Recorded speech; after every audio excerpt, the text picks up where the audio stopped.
안녕하세요. 엄브렐라 리서치의 데니입니다. 데니의 주말 인사이트 7월 11일자 준비하도록 하겠습니다. 일단 투자 전략은 지난주랑 크게 바뀐 건 없습니다.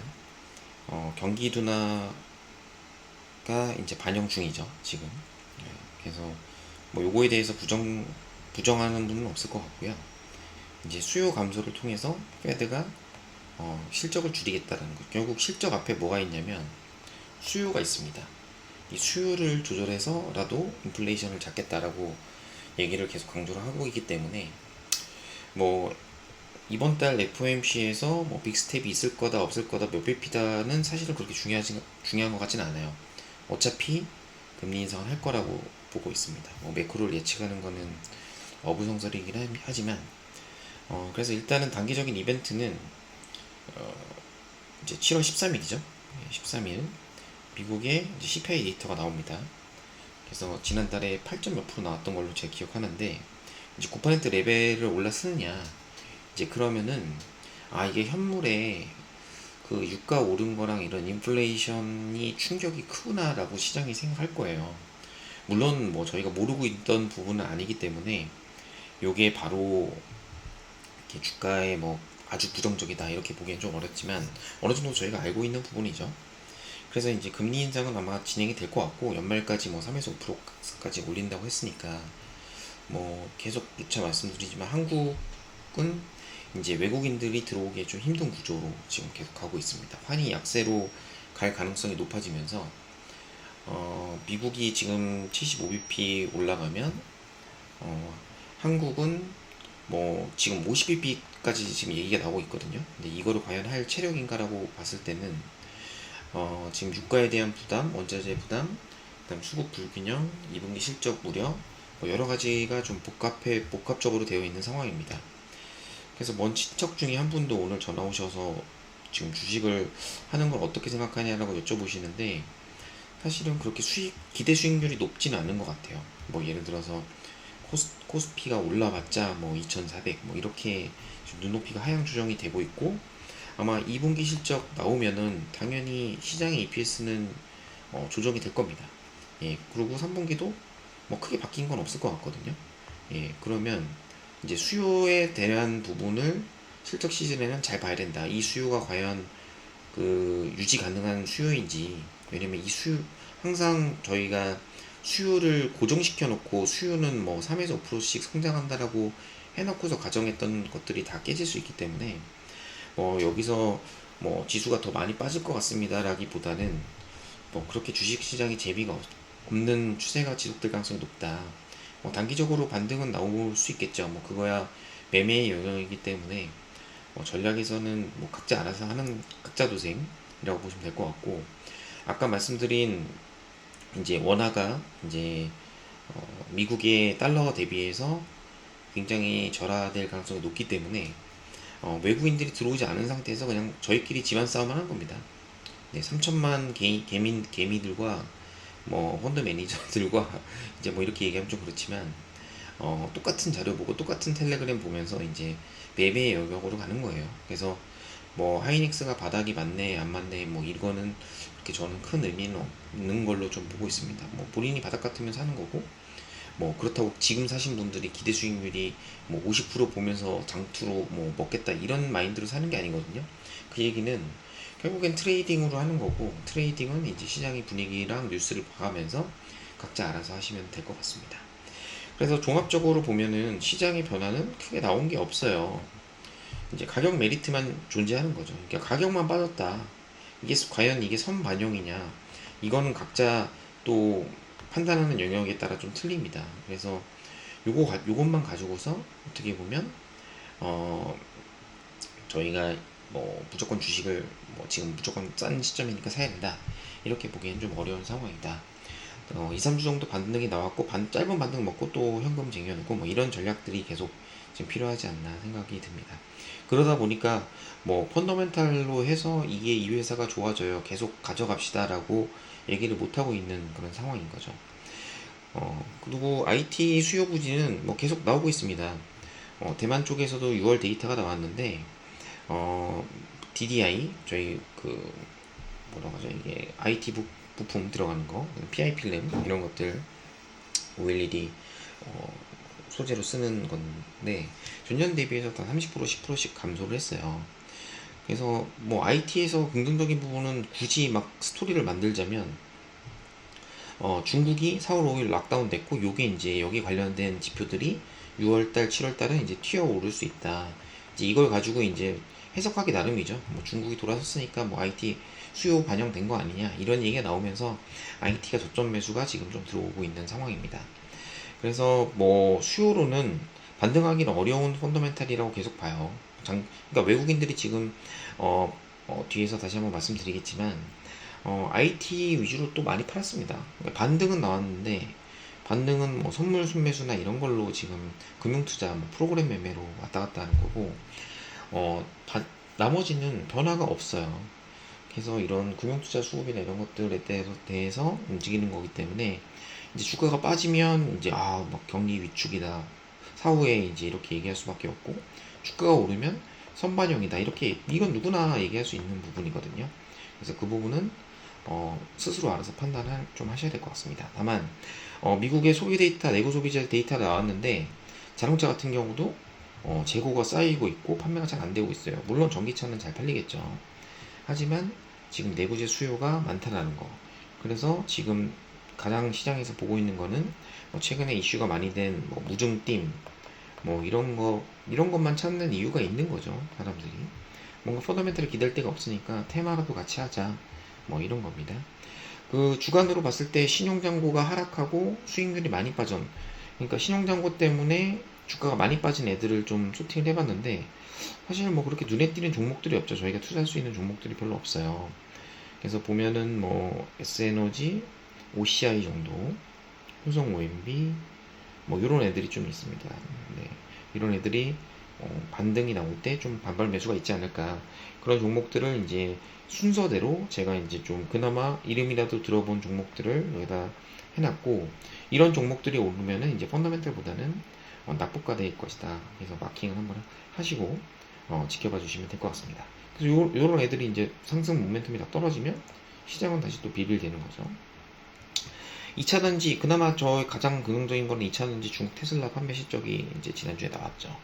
판매량이 10.8만 대가 나왔는데 이제 5월 달에는 락다운 때문에 3.2만 대, 3월에 정상적인 수준이 6.5만 대니까 어떻게 보면 월별로 보면은 성장하는 모습이 나오니까 2차전지 중국향 관련돼서는 저희가 LNF들이 이제 에너지 솔루션 통해서 이제 납품을 하기 때문에 이쪽은 그래도 LNF 정도는 관심권이 있을 것이다. 이게 만약에 주가가 오른다면 이제 그 메탈 가격이 좀 빠지고 있거든요. 그러니까 최근에 이제 사실은 2차전지가 1분기, 2분기 QOQ로 실적이 성장한다고 해서 주가가 올랐다가 마지막에 주가가 조정이 셌죠, 최근에.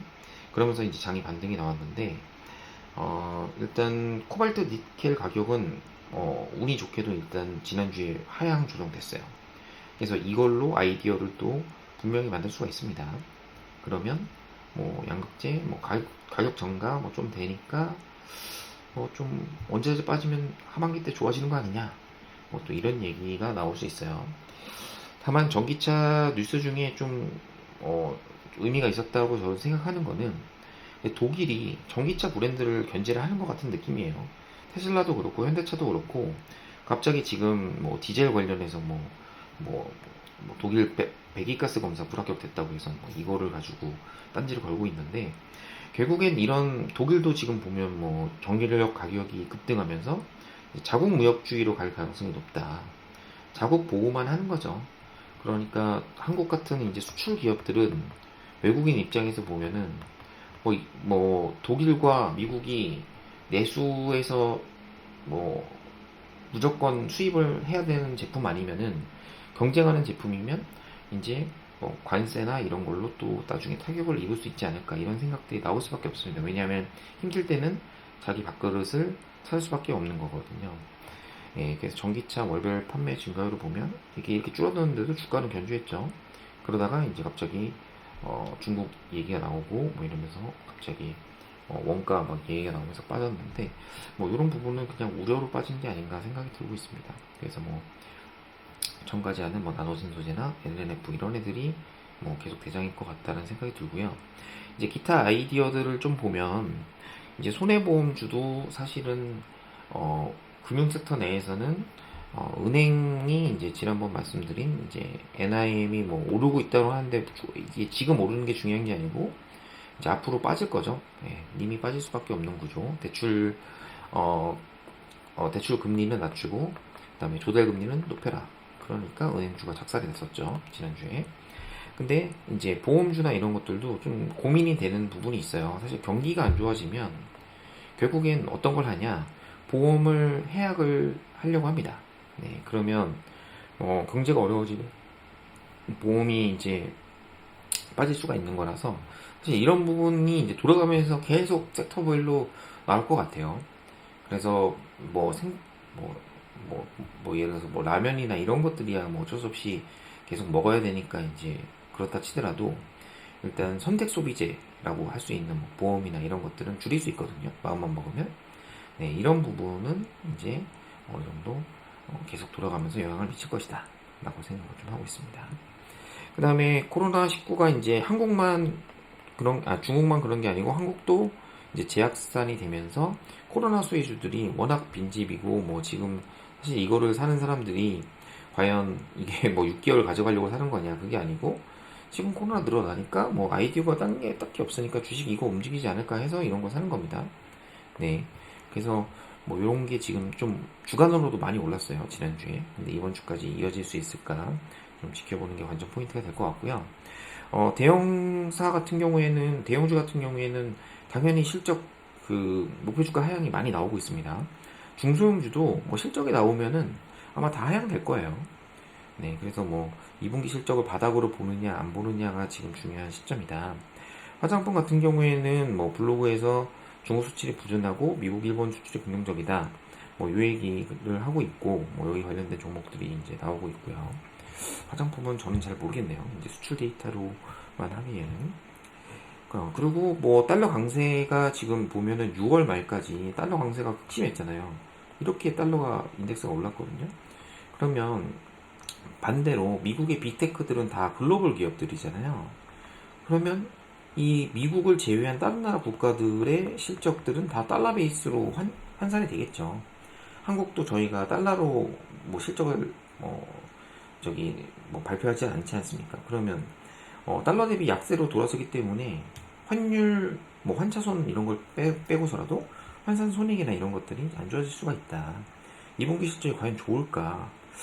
뭐 의문이 되는 거죠. 그래서 지금 나스닥이 반등은 나오고 있지만 이게 그냥 많이 때려 맞은 거에 안도 랠리이지, 이게 뭐 지금 주식을 적극적으로 해야 되는 그런 랠리는 아니라고 좀 보고 있습니다. 그리고 바이오텍도 지금 보면 뭐 뒤에서 RSI 외국인 비중에서 말씀드리겠지만 약간 피크아웃 되게 조금 단기로 나올 수도 있는 구간이에요. 물론 뭐 경기가 더 안 좋아지면 더 올라가겠지만 지금은 뭐 일단 뭐 많이 빠진 애들, 그런 애들 위주로 뭐 먹은 애들을 계속 가져가는 그런 그림보다는 이제 계속 트레이딩을 시장의 분위기를 보면서 눈치를 보면서 해야 되는 수밖에 없는 그런 상황이라고 보시면 될 것 같습니다. 제가 봤을 때 좀 중요한 의미 있는 뉴스들을 좀 말씀드리면, 통화 수합이 완료되고 환율이 뛰는데 신외환법을 들고 나왔다.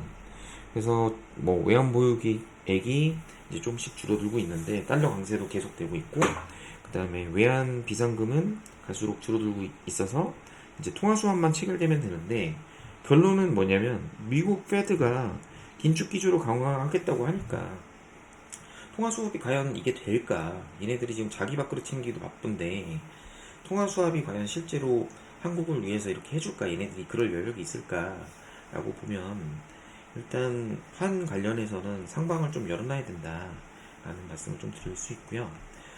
시장에서 뭐 채권 쪽에서도 뭐 다 25bp 이렇게 뭐 말씀을 하셨는데 지금 갑자기 50bp 얘기가 이제 나오고 있어요. 사실 50bp 올려도 미국보다 25bp가 낮은 겁니다. 미국이 이번 달 75bp를 올린다고 가정을 하면, 그러면 이제 물론 저희는 뭐 금통위가 매월 하기 때문에 쫓아갈 여력은 있습니다. FOMC는 뭐 7월 다음에 9월인가 그렇잖아요. 네, 한 달 쉬는데 네, 이런 내용들이 지금 영향이 있을 거다. 그리고 지금 여름이잖아요. 이제 여름 가면 저도 그 가족들 때문에 이제 호주로 일주일 동안 갔다 왔지만 여름 휴가 또 시즌입니다. 네, 그러면 7월 말, 뭐 8월 초 이제 붐비니까 이제 그 전에 7월 달에 가야 되는 수요. 그래서 뭐 해외도 뭐 7, 8월이 이제 보통은 이제 여름 이제 비수기 시즌이죠. 예, 주식도 뭐 이때 동안에 뭐 이렇게 큰 트렌드가 나오고 이랬던 적은 별로 없는데 여름이 지나고 나서 꼭 다른 트렌드가 생겨요. 그래서 바이오가 뭐 단기적으로는 차익 매물이 좀 나올 수도 있지만 이게 내년에 경기 둔화를 반영해서 올 하반기 때 아웃퍼폼을 할 수 있을지 그거를 관전 포인트로 생각하시면 될 것 같습니다. 그 다음에 화물 물동량이 좋은데도 와 이거는 저도 보고서 좀 깜짝 놀랐어요. 항공기 공급량이 증가한 거예요. 이거 왜 증가했을까 생각을 해보니까 이게 여객 수요가 그동안 없어서 화물의 어떤 그 수요 Q는 좋은데 이제 P가 뭐 프로덕션 그러니까 생산 공급량은 딸린 거죠. 공급량은 딸렸던 거죠. 근데 이게 여객 수요가 늘어나니까 덩달아서 가는 김에 화물도 같이 가자 이러면서 화물 단가가 빠지는 거예요. 그럼 실적의 대부분을 차지했던 화물이 이제 여객이 좋아짐에도 불구하고 화물 단가가 빠져버리니까 이제 화물 실적이 대부분 차지하고 있었기 때문에 작년 대비 뭐 실적 역성장 뭐 약간 이런 얘기도 나올 수 있는 겁니다. 뭐 숫자는 애널리스트 보고서를 좀 더 참조를 해봐야겠지만 그래서 올해 항공사들이 이제 뭐 6.4% 하락할 거라고 내다봤다라는 얘기예요. 그러니까 이제 저희가 리오프닝 해가지고 지금 실적이 찍히는 구간인데 왜 항공주가 못 오를까 이렇게 봤을 때는 이제 화물 쪽에 운임이 영향이 크다. 만약에 LCC는 오르고 대한항공은 빠진다. 그러면 이제 이런 거는 여객 수요로 저희가 판단을 할 수 있습니다. 여객 수요가 줄어들어서 이거를 반영하고 있구나. LCC는 화물 비중이 적기 때문이죠. 네, 컨트롤 시장익계 주간 요약은 하나하나 제가 짚어드리면서 말씀드리도록 하겠습니다. 지난주에는 이미 지난 주간 오른 걸 보면은 뭐 진단키트들이 뭐 일단 많이 올랐어요. 그러니까 이제 지금 뉴스 나오는 거를 사람들이 사서 플레이 한다는 거죠. 내일 어떻게 될지 모르기 때문에 네, 그런 거를 좀 말씀드리고 싶어서 이걸 보여드린 거고요. 네, 그 다음에 3개월 대비 조정폭을 보면은 뭐 코스피 코스닥 별로 재미는 없습니다. 뭐 지난주 대비해서 거의 멈춰있다고 보시면 될 것 같고 코스피는 오히려 좀 빠졌죠.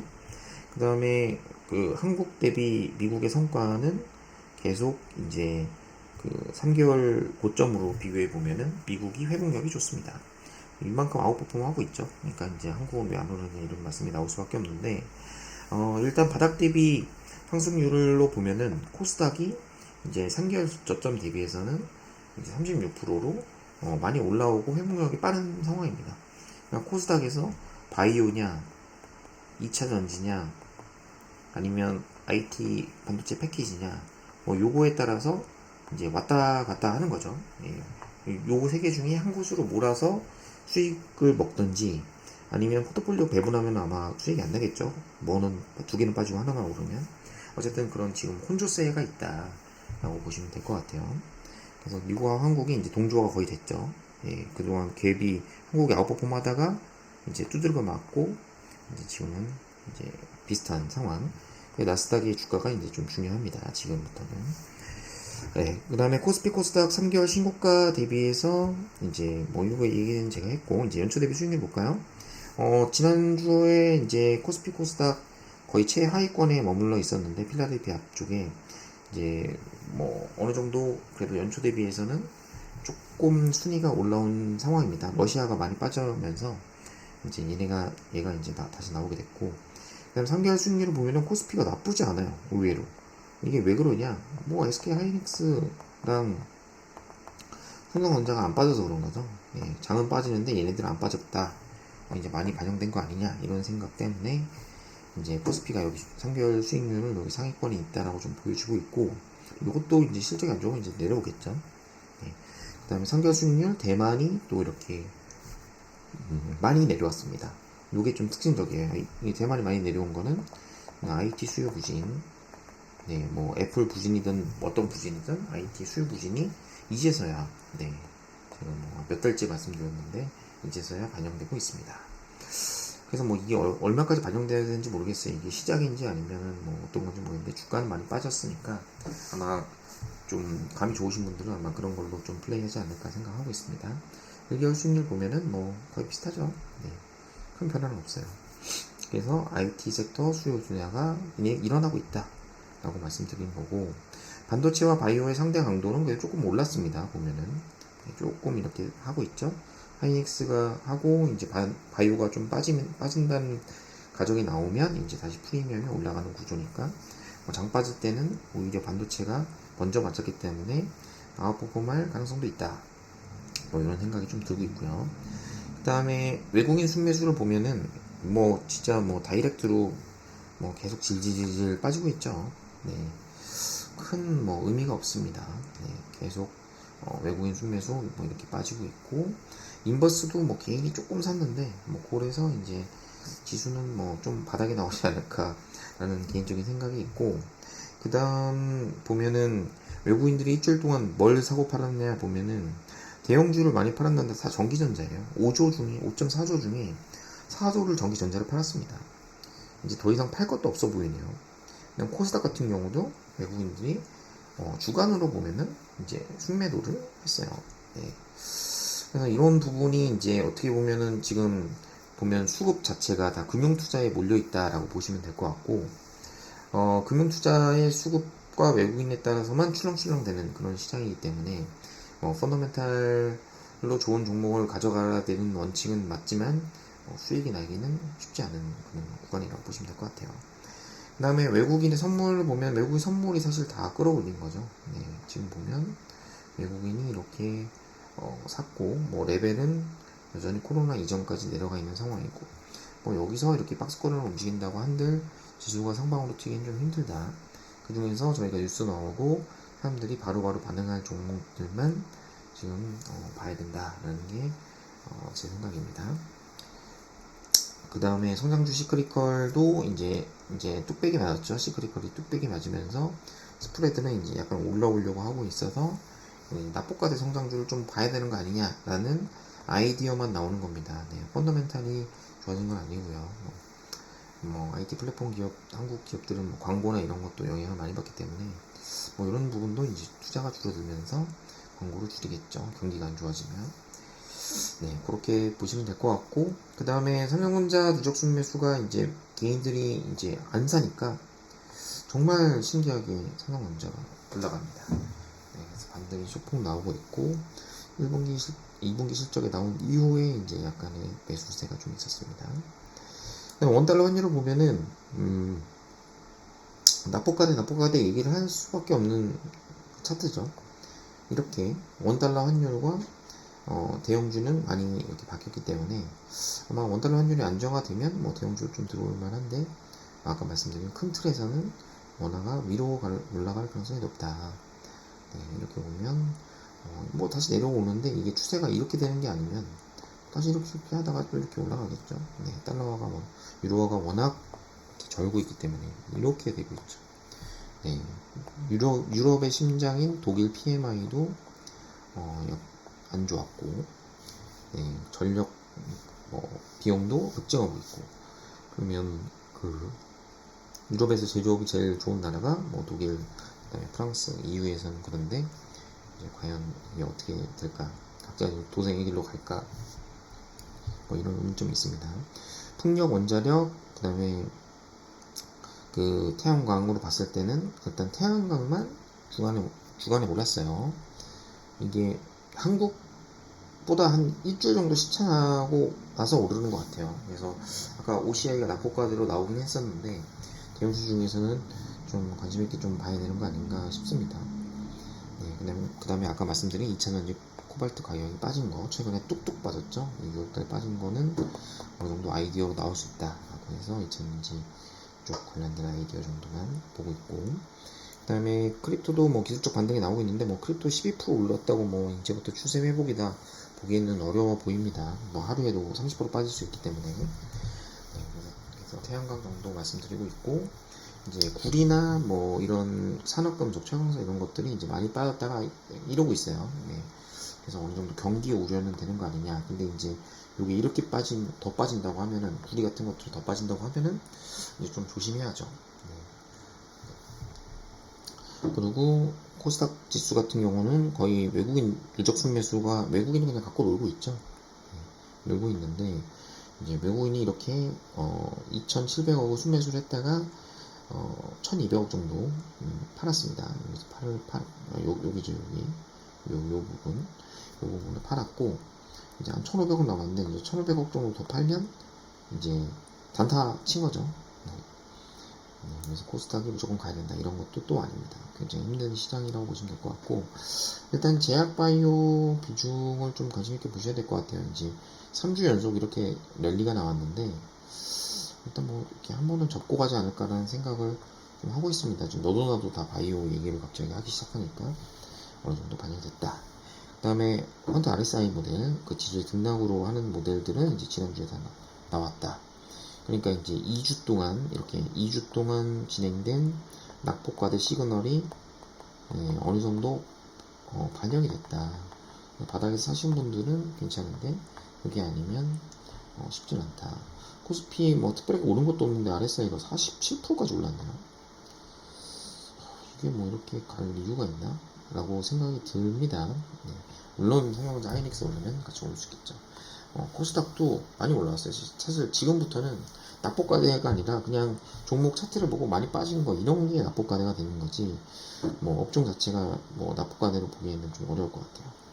그래서 이런 부분을 좀 말씀을 드렸고, 뭐 상세한 내용이나 이런 것들은 엄브렐라 리서치 데니 구독하시면은 이제 상세 내용을 실시간으로 보실 수 있고, 이제 뭐 제가 일주일간 사담입니다만, 뭐 일주일간 이제 호주도 갔다 왔고, 이제 여행 갔다 온 게 아닙니다. 네, 힘듭니다. 네, 햇빛도 별로 못 봤어요. 네, 지금 거기가 겨울이고 우기이기 때문에.